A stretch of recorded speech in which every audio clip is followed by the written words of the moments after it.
Clients not paying their bills is not pretty, but it is unfortunately part of the process if you're going to be a freelancer or run your own business of any kind, for that matter. But lucky for you, I sat down with Ashley Baxter, who is the queen of all things freelancer process. Her and I go through step by step the formula and the process to follow if you find yourself in the position where a client is refusing to pay their bills. From tone of voice of email through to email templates themselves, Ashley's step-by-step process is practical, easy to adopt, and as a Brucey bonus, we've put together an exportable checklist that you can download, stick on your desk, have on your desktop, so that if you ever do find yourself in that position, you can literally just tick off the process as you go and hopefully get your well-deserved paycheck. So if you're wondering what to do if you find yourself in the position of not being paid, stick around because we will take you through step by step.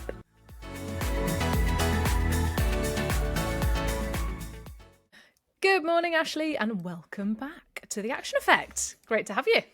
Well, thanks for having me back again. I guess our last conversation about insurance went well enough that you've invited me back again.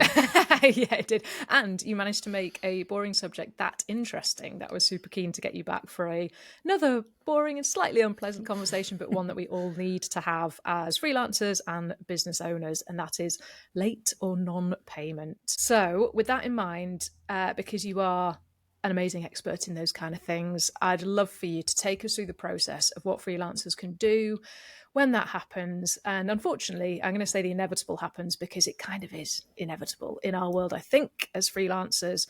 So what can we do? Warning signs, what happens when it happens? So I'll hand over the reins to you if that's all right. Yep. I think you're spot on. If you freelance for long enough, you will at some point stumble upon a client that's either dragging their heels with payment or just doesn't pay you. I know that from working 9 years with Jack, where we help freelancers with insurance, and a lot of those disputes include payment disputes. So I've seen a lot. Then we launched a credit control service called Timely. We've recovered almost £50,000 of late payments through that. Jeez. So you could say that I have been in the trenches for a while, seen a lot, learned a lot, and that's what I'm going to use to help you watching this hopefully get paid quicker. I will say that this is going to be for UK freelancers who work with UK clients, just because the law changes depending on what country your contract is governed by or your client's based in, and that can get really complex. So we are tailoring this for UK freelancers working with UK clients. But if you follow this process, even if your client is based internationally, it will still increase your chance of getting paid. Perfect. So I'm going to walk through the late payment process. There is, of course, no magic bullet, I'm afraid, but I can confidently say that if you stick to this process, you are going to significantly increase your chance of getting paid. Perfect. Now, there are various factors that influence how you handle late payments. Your relationship with the client is probably the biggest one. If you have a good relationship with the client and you want to continue working with them, you're probably not going to want to go in too heavy-handed compared to somebody whose relationship's completely broken down and there's not a lot of respect between both parties. Yep. Similarly, we've noticed that there's a bit of an inflection point with regards to the value of the invoice. So if you've had a really good year and you're struggling to get paid from a £200 invoice, you're probably not going to want to pour a ton of time and resources into chasing that compared to somebody that's maybe just starting out, or they have a big bill due and that money is even more important right now. And then, of course, the reason for non-payment. There are so many reasons that clients don't pay. The common ones we see is non-payment due to cash flow. But I will point out that clients aren't always upfront about this. Sometimes they disguise the reason for non-payment as something else. Recently, we had a freelancer come to us and say, I just did some work for a client. They're not paying me because they said their business is in such a bad state and they were depending on this work that I did, turning things around and bringing them more business. And because it hasn't, they're refusing to pay me. When we actually looked into their client, we could see that they were doing really well. And this was just one of those situations where the client was just trying to get out of paying. So clients aren't always truthful. Then we have non-payment due to dissatisfaction. So they're not happy with the work or the service they've received. non-payment due to liquidation, which we saw a big spike of during 2020, and then again last year, but it seems to have kind of mellowed out again. And then non-payment due to ghosting. So the client doesn't even have the decency to tell you why they're not paying you.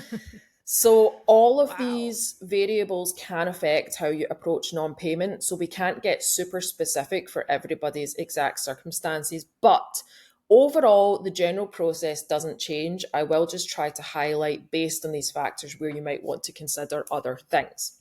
Yeah.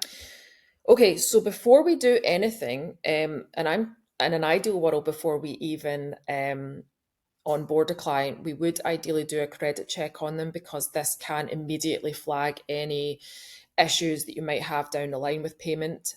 However, working for in insurance for 9 years, I know that we are more of a reactive species than a proactive species. So I would still suggest that the second your client is late with payment, to do a credit check, because it can highlight if they're being truthful about the reasons they're not paying you. So we'd look at stuff like risk score, if it's really low, or if it's a traffic light system and it's red. This shows us the client's either about to go out of business, or they've possibly even went into administration. This is incredibly disheartening for you as a freelancer, because it does make it harder for you to recover everything that you're owed. But by being aware of it, you can get on top of things, register yourself as a creditor with the company that's handling the liquidation, so that when that business's assets are sold off, you at least get something of what you're owed. The other thing we want to look at is county court judgments. If your client has a history of these against them, that is bad news, because to me it would imply this is somebody that's very comfortable with not paying suppliers. Yeah. Then if your client's big enough, you can even see payment data. So you can see how often they pay invoices on time, how often they pay invoices late, and even the average days beyond term that they do pay invoices. And this, to me, would imply that the client is going to pay you. It's just that they are beholden to kind of internal, archaic, slow credit control systems. Yeah. And then lastly, the financial data. Are they turning a profit or a loss? Because again, we mentioned that client that was saying, oh, things are so bad for us, and we saw otherwise. And actually, with a bit of pressure when we started this process, they paid up immediately. So the financial data can be really important as well. All of these things are going to influence how we approach the late payment process. We use a tool called Credit Safe to do this, but it is expensive. There are loads of other options. We actually have a partnership with Business Services Hub UK, which we can link to somewhere, I'm sure, and it's for £20 a month. You get access to credit check software. Experience, probably the most famous one, Credit Focus. Point is, there are lots of them, and I would love to normalize freelancers doing credit checks, so that's why I've popped that in here. But let's assume the client is overdue in payment. We're going to move on to this starting the process and sending our first overdue reminder.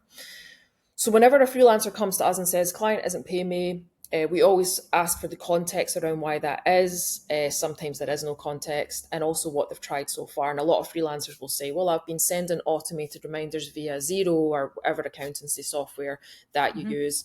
But if that's not working, it's now time to initiate the formal late payment process, and you're going to contact your client directly. Now, I mentioned earlier one of the variables being what your relationship's like with the client and reasons for non-payment. So if you have a pretty solid relationship with the client and you maybe even want to continue working with them, you'll want to handle this process yourself.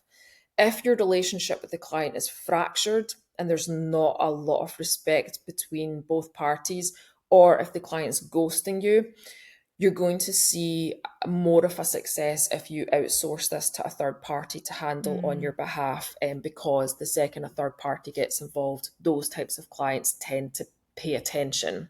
Yeah. There are lots of credit control companies out there. Chaser HQ is one. With Jack has an internal credit control product called Timely. But At this stage, it's still a friendly reminder. All we're doing is changing our tone of voice so that the client can see straight away that this is different to all of the other communication they've received from you regarding the late payment, so they should pay attention.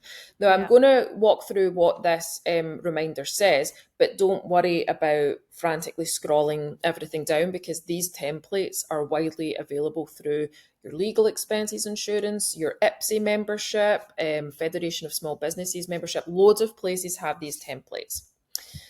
So we're going to say, I write concerning the amount outstanding on your account as set out in the attached schedule of payment. Please see enclosed the overdue invoices and schedule of payment. If you have made payment before receiving this letter, I apologise for any inconvenience caused and thank you for your attention to this matter. If you have not done so, I invite you to contact me within 7 days of the date of this letter to discuss the reason for non-payment of this outstanding amount. Alternatively, kindly within 14 days of this letter, make payment of the full outstanding amount. So let's dissect this to see, what works about this. Firstly, you as a freelancer are imposing a deadline. You're giving the client a notice to either make payment within 14 days or open dialogue about why they're not paying you within 7 days. This whole late payment process is all about sending signals to the client. Some clients are going to respond to the first signal. Some clients need a series of them. But this is sending a signal to the client that you are taking control of this situation. You are not going to let it go on indefinitely. And in fact, you're looking to resolve things within at most the next 14 days. Yeah. Then the other thing that's impactful about this is the inclusion of a schedule of payments. So I create this in Google Docs. It's just a table that outlines the date the invoice was issued, the amount due, what's been paid so far, if anything, and the total amount that's outstanding. It's especially useful if there are multiple invoices because everything's consolidated in one table. But even if you're just sending this for one invoice, what's really powerful about the schedule of payment is that we are going to include an interest and late fees column. And for this first reminder, we're leaving it blank. But the client, again, this is another signal. They're going to see the interest and late fees column and they're going to go, okay, there's nothing in there right now, but they've given me a deadline of 14 days. If I don't pay within the next 14 days, it's likely that that column is going to start being populated with numbers, and that the longer I don't pay, the more I have to pay. Yeah. And then also the tone of voice here. This is still a friendly reminder. We've not made any threats or anything, but we've removed all casual language. We're being very direct. We are being very formal, and we're outlining the steps that the client can take. Yeah, like it. So when you send this, open up your calendar, set a reminder for 14 days from now. You're not going to send the second one. Sorry, got a phone call there. I've just dinged it. We're not going to send a reminder in the second reminder in 10 days or 18 days. We're going to send it in 14 days so that, again, we're sending another signal to our client. We're doing exactly as we say we're doing. We're taking this very seriously. We mean business. Yeah, like it. Now, I have some good news for you. Oh, thank God. From our data, almost half of payments are made by the client after receiving the first reminder. Amazing. Okay. I know, so it's very effective. And the good news is that a lot of those payments are actually made within the first 24 hours of sending that reminder. So it's incredibly impactful. But let's address some of the common hiccups that we see at this stage where the client isn't paying. So if the client replies and they dispute the work that you've done, if you have outsourced this to a credit control service, like I mentioned, the one that we have with Jack, if a client disputes the work, we wouldn't get involved with that because you're now veering into insurance territory. Right. So I would say if the client expresses dissatisfaction with the work you've done, the first thing you should do is notify your professional indemnity insurer, because some PI policies do have cover for unpaid invoices and dissatisfaction with the work, assuming the insurer can avoid a claim for a greater amount. So speak to them. It might even be that they can help you with that dispute there. So that's what to do if the client highlights they're unhappy with the work. Yep.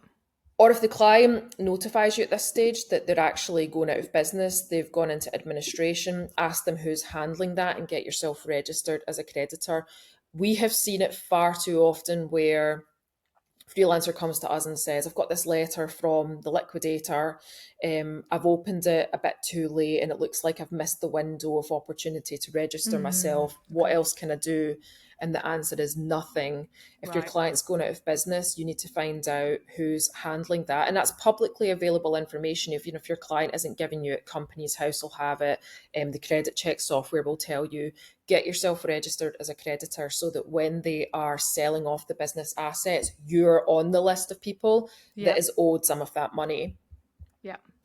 If the client highlights cash flow issues, again, I'd use your credit check software to see if that aligns with the truth. And if it does, my suggestion here would actually be to work with your client on agreeing a payment plan. So being respectful that they're running into some difficulty, which, let's be honest, shouldn't impact the freelancer. But if you're in this situation, you're going to have to deal with it. And so my suggestion would be, say to your client that you're happy to accommodate a longer payment cycle if 25% of the payments made today. So 25% is made today, the next 25% in another 2 weeks, so on and so forth. I've picked those figures out of thin air. But the point is you want to be finding something that works for you both, where you're still getting something in today, because I think that's important. Yeah. And just a quick question on that, sorry, Ashley. With so if you've gone down the credit control route as opposed to doing the personal aspect, yes, the discrepancy in quality of work or satisfaction of work would be dealt with you. If it's these where they're saying they haven't got cash flow, etc., things like that, does that fall in? Would the credit control people help you with that, or are you still doing all of this management of discrepancy yourself? Yeah, so I mean, I can't speak for the third-party companies I mentioned, like Chase at HQ. I'm not sure how they would handle, but certainly if we were doing it, we would just have a conversation with the freelancer and say, this is what they've told us. Here's what I think your options are based on what they've told us. What do you feel works for you? What do you feel most comfortable with you? So it's still a collaborative process with the freelancer, but you just find that having a third party do it for you, if their relationship with the client is fraught, or if the client's been ghosting them, then having the third party get involved tends to get a reaction from the client. But we still collaborate with the freelancer at every step of the way, because it's important that they're comfortable with what they're agreeing to. Perfect. Amazing, thank you. No problem. The last common hiccup we see people highlight is just internal credit control systems. And I think this is the best of a bad bunch of reasons. It's just that they have a different payment cycle to you. I would say that if your client highlights this, that's fine, but get them to lock in a date for when payment will be made based on their internal credit control. And then if that date passes without payment, we slap them with the second reminder and just continue with the process. Something we've been victim of that a few times, and so to try and mitigate that from the start, we've now created an accounts onboarding form, which we send at the opening of the relationship with every new client. And in that form, we just ask if there's specific accounts contacts, what is their payment run, how does their payment run work, what do we need to include in the invoices, so are there PO numbers, account managers, whatever it might be, to try and make sure that if we do get the, oh, sorry, you missed our payment run, we can say, well, we did onboard the accounts process correctly at the start. And it just gives us a little bit more, that kind of tone of voice that you've been referring to. Just make sure that they know that from the start of the relationship, we're setting a tone of we expect payment to be paid when we agree. Yeah. So this is the process. So I don't know if that's helpful for other freelancers to maybe think about at point of conception of relationship, get that accounts onboarding sorted. Yeah. I think it is, because I think as well, a lot of late payments aren't actually down to malicious reasons. Correct, some of them are just because the client has really like we've just talked about, slow accounts departments and whatnot. So I think that's a great thing to include. Cool. Excellent. But if we have issued the first reminder and 14 days have passed and we haven't heard anything, we haven't received payment, this is where we ramp things up again. It's going to get a little bit spicy now. So we're going to say, I write concerning the amount outstanding on your account. I note there has been no payment in relation to my first letter dated whenever you sent it. A further schedule is included for your information, including interest due and late fees on the overdue amounts. Kindly within 14 days of this letter make payment of the full outstanding amount. Failure to do so may result in debt recovery proceedings being started. If you have made payment before receiving this letter, I apologise for any inconvenience caused and thank you for your attention to this matter. Cool. So let's analyse this. I think that it's obvious there that we've ramped things up a little bit. We've got the inclusion of late fees and interest that again sends that signal to the client that the longer they don't pay, the more they'll have to pay. And that really should, for most clients, act as an incentive to get this sorted. Yeah. I will say from our experience, if clients do pay at this stage, very, very, very few of them actually pay the interest and late fees. Yeah, I'm sure. Yeah, and a lot of freelancers get so annoyed about this, but I'm like, pick your battles. Yeah, You've been just paid take that the amount. Yeah, money. exactly. Yeah. And again, a lot of this is, I suppose, scare tactics, you could say.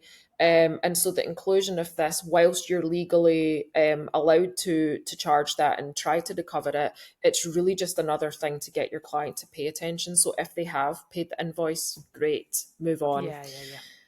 And then we're also alluding to more extreme measures if they don't pay. We obviously reference debt recovery proceedings, and most people don't want the stress or even the threat of debt recovery proceedings hanging over their head.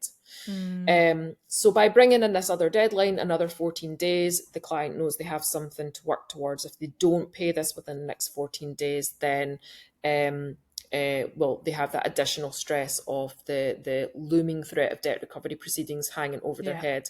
So get it paid. If they don't want to rack up more interest, if they don't want to have that threat hanging over their head, they'll get it paid. The bad news is that the second reminder is nowhere near as effective as the first reminder. We actually only see 11% of clients pay at this stage. Yeah, I'm not surprised. It's like that kind of psychology, isn't it? Right. So I was thinking about this, and I'm glad you said that, because I thought with the first reminder, you kind of reach all of those clients that maybe had good intentions, they were just dragging their heels or had forgot. Yeah. And then you're left with the clients that are kind of a bit more desensitized to people chasing them. And so the second reminder isn't wildly successful, but then the third and final reminder, which we'll talk about soon, is where we see a big spike in payments. So if you're at the second stage right now and you're not seeing a response, don't panic just yet.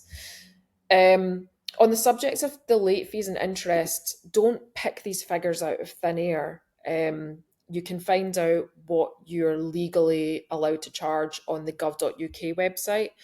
Just Google late commercial payments charging interest and debt recovery. The late fees are really straightforward. It's like a flat fee depending on the value of the invoice. The interest I find more complicated because I'm not great with numbers. I'm better at spelling. So it's something like 8% on top of the Bank of England base rate, and then you calculate that each day the invoice is overdue. I'm not going to lie, I just Google late payment calculator, or Chat GPT is your friend as well in these cases if you're not good with numbers like us.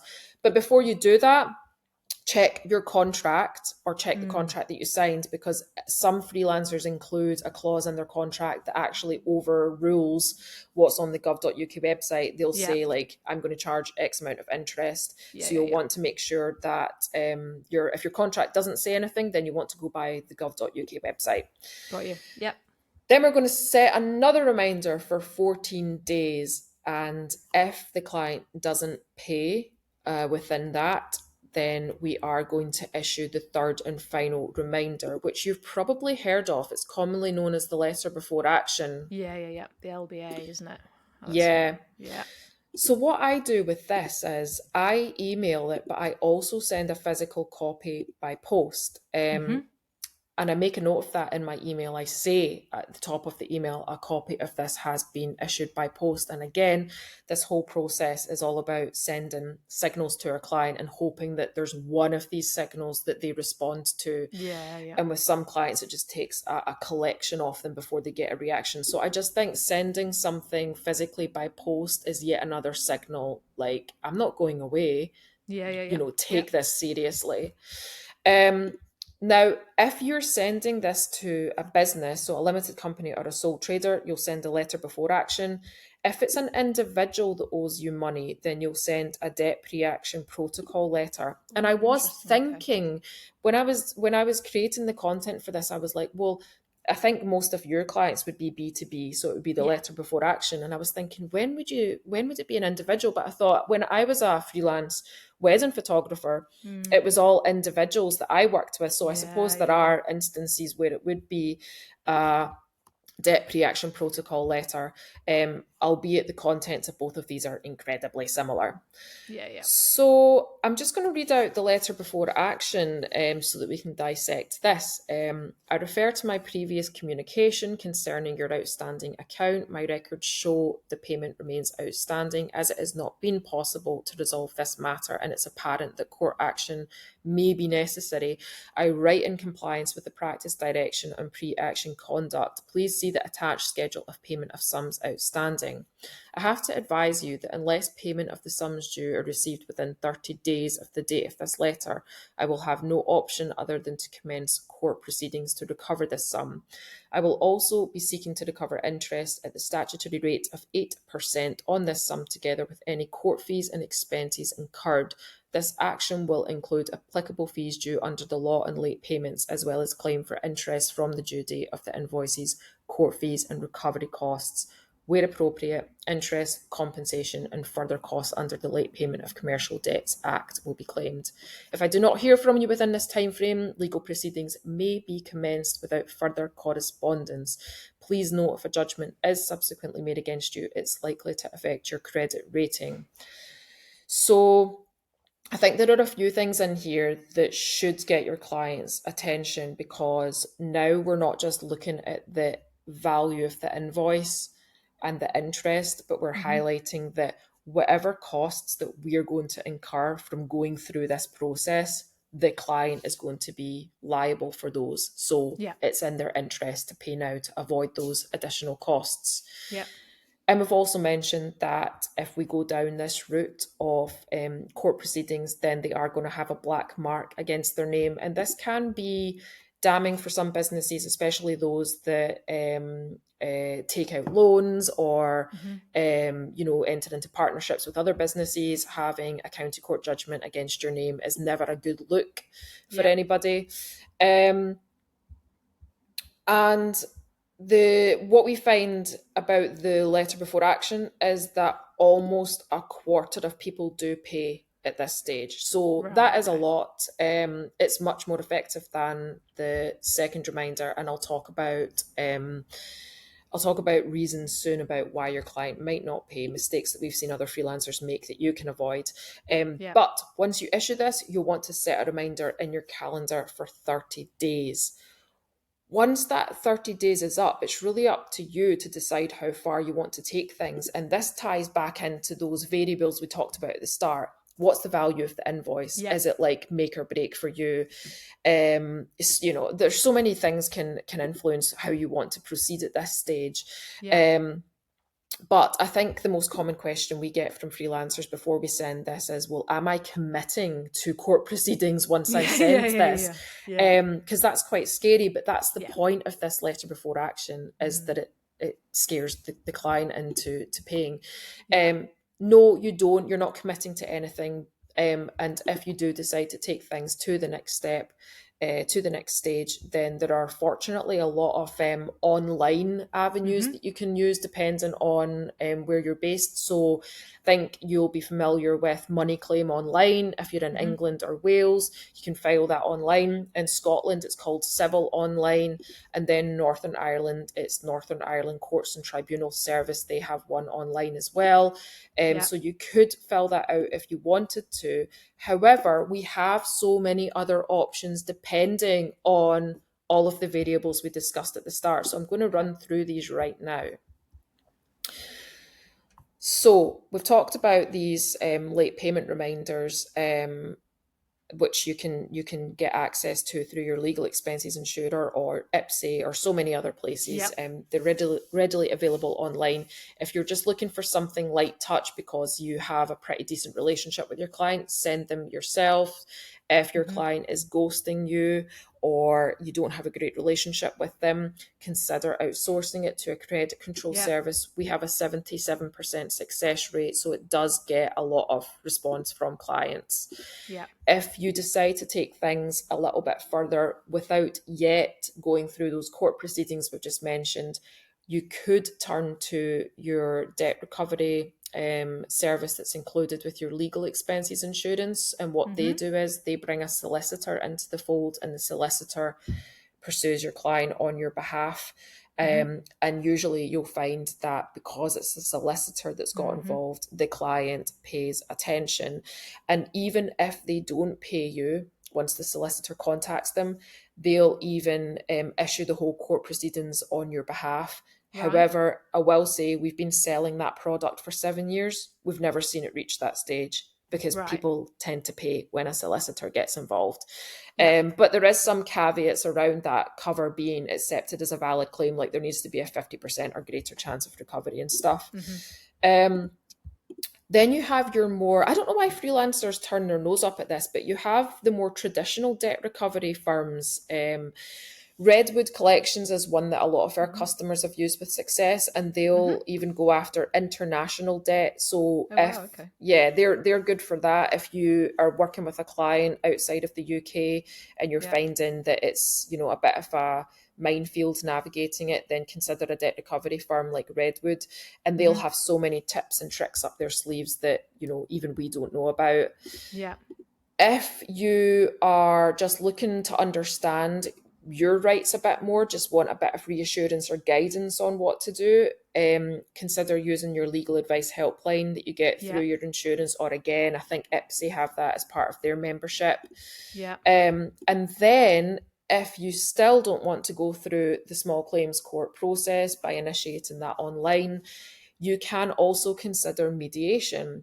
So this is just when you, your client, and an independent mediator get into a room, and the mediator helps you both discuss the issue and reach a solution. These are just independent third parties. If you don't know who to use, I would contact your insurer and ask them if they have any recommendations. Or I found one who looked really good.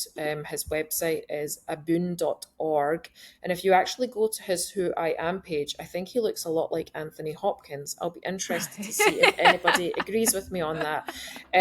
But obviously, when it comes to non-payment, there's a lot of emotion. It can get very heated. So having that independent person that's got no ties and whose job is to guide conversation, it's quicker than the legal process. It's cheaper than the legal process. So that's the option if you don't want to go through the money claim online or civil online route. But hopefully you are one of what was that? I can't do the percentage on the top of my head. Almost half of people pay at the first reminder, 11% the second reminder, almost a quarter. Hopefully you fall into there somewhere. I just want to move on to very quickly, before we wrap things up, the mistakes that we see people make that can decrease your chance of getting paid. So the first mistake we see freelancers make is just very kind of meek, wishy-washy check-ins. Like, I'm really sorry to bother you. Is it okay if you pay me?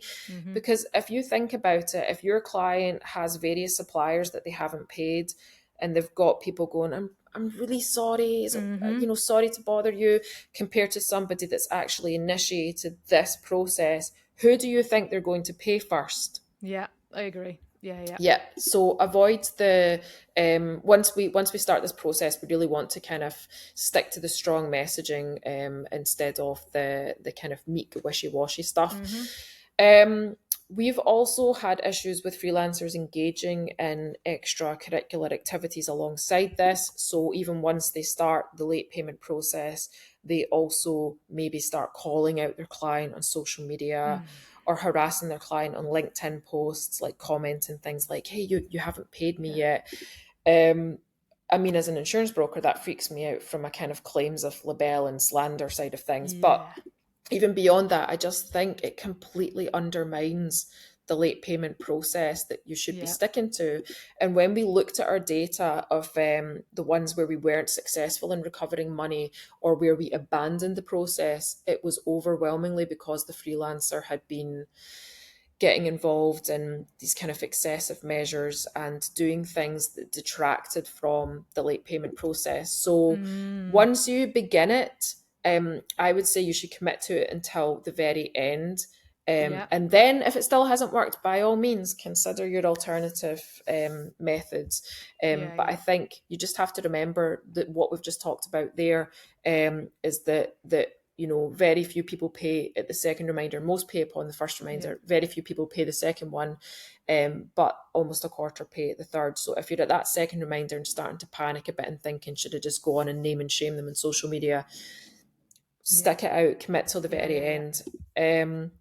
And then lastly, the other mistake we see people make is that they tend to kind of skip straight from the automated reminder through their accountancy software to the letter before action. Mm. Whereas I believe that this 3-step process where things gradually increase in intensity is a very effective method for getting paid because Yeah. what we have to remember is what we spoke about earlier. Not all late payments come from a place of malice. Sometimes it is the Mm-hmm. accounts department. Sometimes it is that the client's personal life got in the way and they just kind of dropped the ball. Yeah. Frustrating, yes, but not a ground for legal action. Yeah.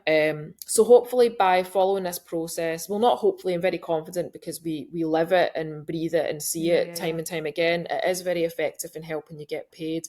You just have to have the conviction that when you start it, to stick to it to the very end, and then hopefully we've outlined enough options for you to then, if they haven't paid, which statistically speaking they're likely to pay, but if they Yeah. haven't Yeah. Yeah. paid, you can then decide what method of action works best based on your relationship with the client, value of invoice, how much time you Mm. have on your hands and whatnot. Yeah. No, I think it's great. And I think to wrap all of the formalities up, there is a big thing around the psychology of how you personally deal with late payments, because it can feel traumatic. We've both been through that process, and the first few times it happens, it can weigh really, really heavy on you. But I think something we talk to freelancers about so much is thinking like a business. You must separate Mm-hmm. yourself personally from your business, even if it's just you and you are ashleybaxter.com or ginnynichols.com. You are still a business.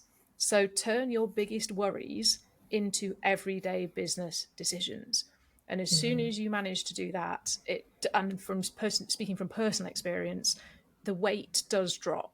And when you've got these beautiful formulaic process to follow that you've just very beautifully articulated for us, it just becomes a step-by-step process. I mean, it doesn't make it any nicer. It doesn't make it just. It doesn't make it doesn't mean it shouldn't happen. But if you've got those, I know I'm in the system, following the process, it just becomes another thing that you do whilst you're running a business, as opposed to, oh my God, they hated my work, they're now not paying, I can't pay my bills, blah, blah, blah, blah, blah. Is that something you'd kind of concur with from a personal perspective?